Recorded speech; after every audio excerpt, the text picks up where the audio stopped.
Hey, Liberty North, AP Psych.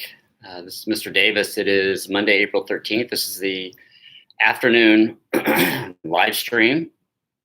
Hope you're doing well. Seniors, just want to start off by saying, just how sorry I am that your senior year is ending the way that it is, and just the effects that this historical event is having on, just what you probably, it's definitely different than what you pictured, what you expected, what you hoped for in your senior year. And I know that is very, very tough.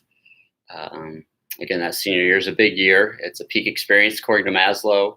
I just really wish it would have turned out better. I was hoping very much to be back at North in May, just to kind of have a week or maybe even two, just with all our students to come back and touch base and miss you guys daily. But unfortunately, that's what's going to happen. So, but yeah, I just wanted to let you guys know that I'm sorry, and I know that that's difficult, and some of you are probably still dealing with that since the news just came out on Friday. So, I wish it was different. Unfortunately, it's not. So, so we're going to finish chapter 15 today, personality. And then we are going to start chapter 18. And then we'll end with 16 and 17, which are psych disorders and treatments. So even though the announcement was made on Friday, again, according to Rockhurst, I need to still continually teach you psychology at a college level. And then I also need to give you a grade for your college class. And then AP test takers, again, I hope you're keeping up with all the accessing the survival guide on Canvas and keeping up with all the information about your test. I think in probably not this week, but maybe next week, probably one day of the week will be an AP stream. So probably on Mondays, I'll just stream for AP. And then Tuesday, Wednesday, Thursday will be for everybody as we kind of move through chapter 16 and 17. I want to get through chapter 18 first, but AP test takers realize that today is the end of the curriculum that's going to be covered on the AP test. So, but the other thing I want to do, and I want to make sure you guys understand, is that I want to make sure I continually give you a true college education in psychology. So a 100s level psychology education so that you can have it as you move forward. Most of you are going to have to take another psychology class in your major or whatever you choose to do in college. So I want to make sure you have the background there to do whatever you need to do and further in psychology.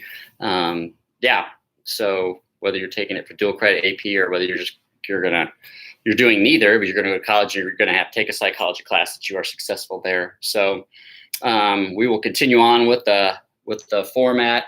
However, chapter 18, which will start tomorrow, which is social psych, there only is going to be a lab grade for that, which includes the scavenger hunt that you did over spring break. Obviously, the AP notebooks, I'm going to have to be creative on how you get those to me. I think right now I'm thinking that it's going to be some type of drive-in experience at Liberty North, so that there'll be some type of box or something I can put out there, and then you're just going to place them in there. And then I'll come up and get them, grade them, and then I'll give them back to you. Again, you guys have been working on those diligently all year. Those are 200 points, and I need to make sure that I get those, grade those, get those back to you. So we'll do that, okay? So keep putting things in your AP notebook. So I should say chapter 18, you're going to have to do the learning targets, which will go down the vocab and names. There's several names. And then just do the lab, and that'll be it for that chapter. So, okay. All right, and that's all due on May the 4th. So your AP notebook is due May the 4th. May the 4th be with you is the date that it's always due. So I'll keep you posted on that. All right. Today, so let's end chapter 15. And what I want to do is give you some information. If you haven't completed the chapter 15 lab, I know people are already turning it in. But I want to also give you some information on some of these tests as you move forward in your life. Because once you join the workplace, the career field, you're probably going to have to take at least one of these tests as a personality assignment for your work. It's also very important if people, are interviewing you that you know what your Enneagram number is. You know, Jada did a great job of summarizing that. I hope you watched the video, because that's a very complex test. And she's actually helped me work through my personality profile there. Your Myers-Briggs, your Big Five, I think those three, you really need to know what you are. So if somebody references it. And then I think the DISC, as Jada referenced as well, is a pretty good one, which I'll actually show you. That's actually in your book at its origin there. So again, let's kind of go over the tests. And again, all these tests, especially the ones on your lab, can be taken, and I've got it on the announcement, and then I've also got it in the assignments, but truidity.com. You can actually take all three of these tests very quickly and easily and get very quick assessments. So I know I gave you the links to actually the official web pages of these two and this one, so that you can look at your results more in depth, but you can really take really kind of short forms of them at the truidity.com link. Okay. All right. So again, and then we'll reference the scavenger. Forget about that, because again, we're going to have to give you a final, obviously. But the three winning groups and then the classes they represent will have an alternate final, if you will, and also prizes for Quick Trip. Okay. So again, keep in mind we're looking at trait tests here. All right. So these are supposed to be just a little bit, but doesn't change. So, you know, if I'm an extrovert, I'll always be an extrovert. The degree of my extroversion might change, but I will always be an extrovert. Okay. So again, the traits are trying to figure out what are our core traits, which I don't know if we'll ever come to a consensus on that. And then also to create an assessment that measures it. And I also don't think that we're ever going to have a perfect assessment, because people are too varied. You know, experiences are too unique and different. You know, it's just hard to create a perfect assessment that will profile every individual. Okay. But what I also want you to see, and the main reason I kind of put this all on one page, is that you're going to see the factor analysis of the core traits. Okay. In other words, you're going to see extroversion on all of them. Okay. So we're going to factor out extroversion and know that extrovert, introvert is definitely a core trait that the personality field agrees is a core trait, and that it should be measured on every test. But then what you're going to see is several of them just have a different name. They're referring to the same thing, they just name it differently. And again, the book talks about optimism, pessimism, which is in all of these tests. It's not pulled out as optimism, pessimism, but that's kind of the other big core source trait that they're trying to measure, that they believe that people are one or the other from birth. Okay, so most of these tests, again, just to review, are objective. Okay, so an objective test is a test that you take and you actually answer the questions and profile yourself on the sheet of paper. So again, if I'm taking a Myers-Briggs or an Enneagram or an objective test, I'm going to kind of get a feeling of what I'm answering, you know, how I'm describing myself. And then it's going to help me analyze that. But I'm basically dictating what my answers are and answering my own personality. A projective test takes some type of interpretation or analysis, and I don't really know what my answers mean. Like in the TAT, you know, I'm just describing, but I don't know what that's saying about me or if anything. Okay. And then again, we're trying to measure core or source traits. Okay. That's what trait theorists are trying to do. So all these tests are trying to measure just those few traits that are genetic, biological, and that the core dimensions of our personality. And then surface traits will shoot off of that. Okay. So the Myers-Briggs, you're going to get 4 letters.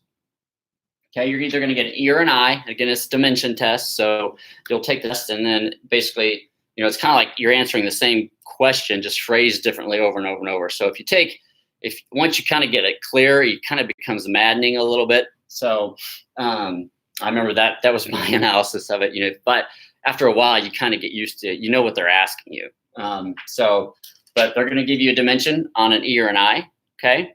Now they believe that once you take the test, you're an E or an I, but that amount of E or an I could change. So extrovert, introvert, sensing, intuitive, S and N. Okay, sensing means that you value facts, information, science. Intuition means that you value feelings, emotions, kind of those hunches that you have. You'll use facts and information to make big decisions. You'll use feelings. Okay, thinker, feeler. Are you controlled by your head or your heart? And then judger, perceiver. Okay, judging means that you value closure. You are very sequential. You're very compartmentalized. You like to have things wrapped up. And perceiving is the open-ended people. Okay, so you like to have all your plans done ahead of time. That's a J. If you like to leave it open-ended to see whatever, adventurous, that's a P. Okay. Judgers are the ones who score the J are probably going to have the most difficulty getting over the fact that we're not going back to north because they never really got a chance to have that closure. So the last time we all walked out of the building in March 12th, nobody thought that we weren't coming back. Okay, so that doesn't really promote judging. Okay, all right. The big five. Now the big five here, they believe that there are 5 core dimensions of everybody's personality. We all have different aspects of all 5 of these in here. And what it's going to do is it's going to give you, so this one's going to give you your 4 letters. This one's actually going to give you a percentage of what you are. So I'm openness, I'm 85%, I'm 70%, I'm 90%, 50%, or whatever. So basically, so if I am 5% extroversion, then obviously that's going to imply that I'm a 95% introvert. Okay, so they just kind of state one side of it. Openness is J and P. Conscientiousness is T and F, S and I, or S and N. Okay, all right. Now the big 5 also does throw neuroticism in here, which again is very culture specific to the United States. And again, the idea that we do have stable neurotic traits, unhealthy traits, everybody does, and we need to identify what those are as well. Okay.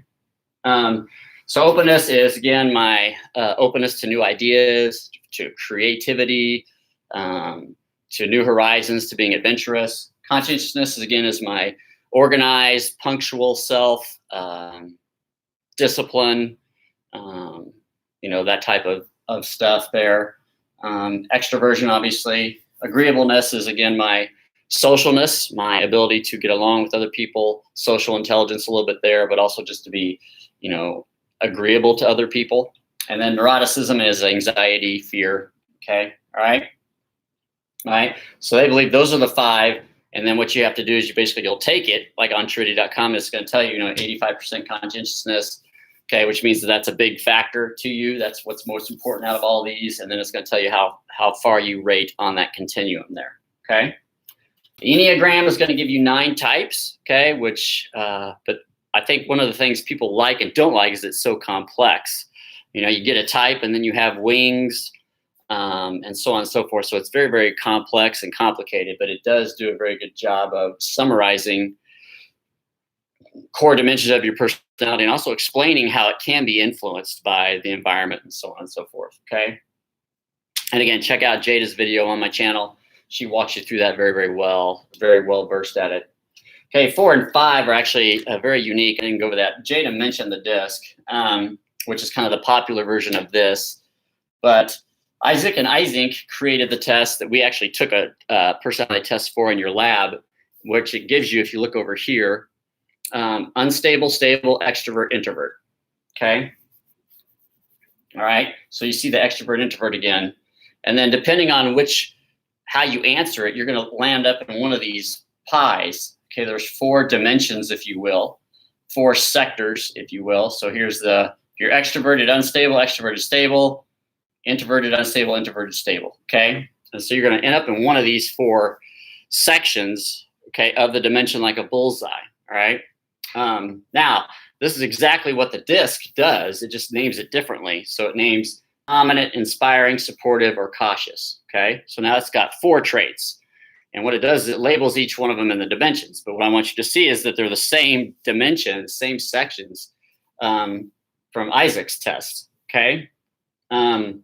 So if I am, so you see the DI, so the dominant, inspiring, supportive, cautious. Okay, so if I am extroverted and stable, I'm going to be inspiring and supportive. If I'm extroverted and unstable, I'm going to be dominant.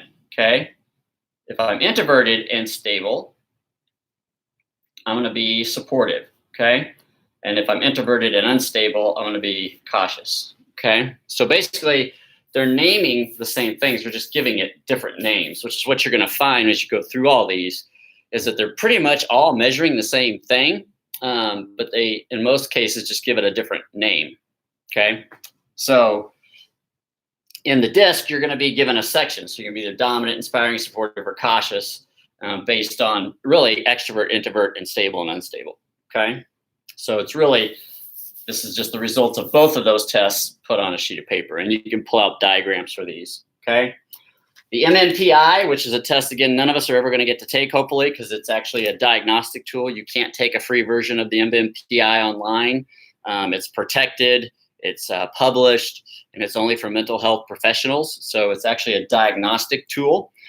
So basically, I'm going to take a test, and it's going to tell me what aspects of my personality are probably leading to mental illness. Okay.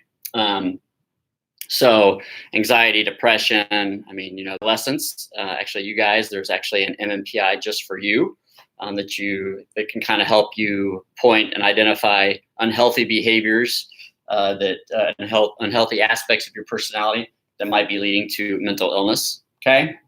And then the last one, of course, is the one that is just really popular in social media today, and that is the statistic character match. All right. And again, I have people who are taking that and understand I have no idea who my character is. Well, again, there's two options there. You can look at character match by universe if you go to the upper left-hand corner. So you could pick Marvel, Star Wars, Lord of the Rings, whatever you wanted. And then also it'll show you your main match, but then you can hit see full list down below that. It's going to give you about 100 people that you match with in varying, from 50% to, whatever your highest is. So on the scavenger hunt, you're going to know my 3 characters because I kept getting 5 characters over and over and over. 2 of them, one of them I did not know, and the other one I kind of knew a little bit. But the other 3 are pretty popular. So those are the 3 that you need to try to guess in me, and then I'm giving you hints with the pictures and the thumbnails. Okay. Now this is a good one because again, it's based on statistics. It's being standardized right now. You see the reliability, the validity, but also you see the dimension part. Okay. So the other thing I want you to get out of these is a lot of them now deal with the dimension part. So you're going to, you're on a dimension between extrovert, introvert. Okay. Yes, I might give you a label of an E, but you're actually on a continuum, right? So at the core, I'm extroverted, but there are times in which I don't act extroverted because I'm exhausted, I'm tired, or whatever, or people drain me a little bit. I'm on a continuum. Okay. So I do have some introversion in me. It just might be very, very little. Okay. Does that make sense? So instead of viewing it as all one or the other, I have a percentage of extroversion, of conscientiousness. Okay. So I have all of this. It's just how much of it do I have at the core of my personality. Okay. All right. So on the scavenger hunt, you're going to have to identify my Myers-Briggs type, my Big 5 personality. So you just need to, which of these are the top 3 in my core personality, and then my Enneagram, which I keep getting 3 types when I take the Enneagram, so I'll be a little bit gracious there. And then you need to know the 3 characters in my character match. Okay. Now, again, I want to encourage you, another reason I have you take all this stuff is it's just going to be good for you moving forward. As you enter your professional career, and even as some of you go into college and you apply for leadership positions or whatever, they're going to want you to know this information about yourself. They'll ask you about it. They'll generally say, have you ever taken the Enneagram? If so, what is your type? Can you take the Enneagram? That's what they're going to say. And then during interviews, this comes out really big. People like this when you can interview and you can say, well, I'm a ENTJ, or whatever. I'm a 3 on the Enneagram. I'm a 8, or whatever. On the DISC, I'm a D. Okay. That's just kind of good stuff to know. And it's also good stuff for you to look at and analyze and test and see how accurate it is and how much it applies, or if you think it fits your personality. Okay. All right. So that's just, again, all this is kind of, again, information, which I briefly went over real quickly for learning target number 5. And this would be the in-depth stuff that you can put down for learning target number 5. So I'll tweet it out, a picture of it.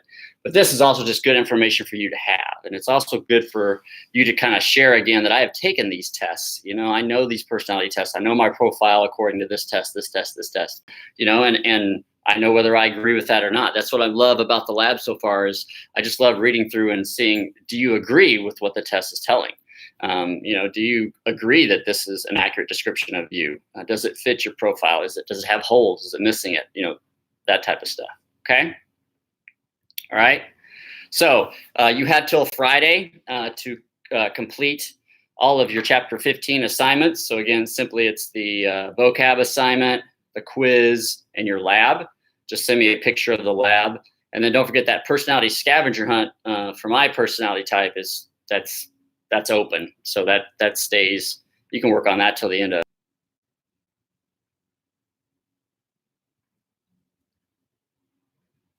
Any questions? Just had somebody join. Any questions? This is Megan Hammond watching this one. Megan, say hi if you are.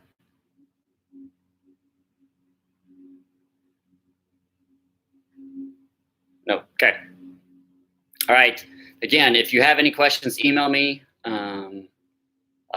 Just whatever the questions are, I'll help out wherever I can. I think that's about it. I'm trying to think if there's anything else I covered in the other live stream, but I think we're good. Okay. So any questions, just email me, text me, chat me, whatever you want. Okay. And I hope everybody's doing well. Hang in there, and we will get through this together. See you tomorrow.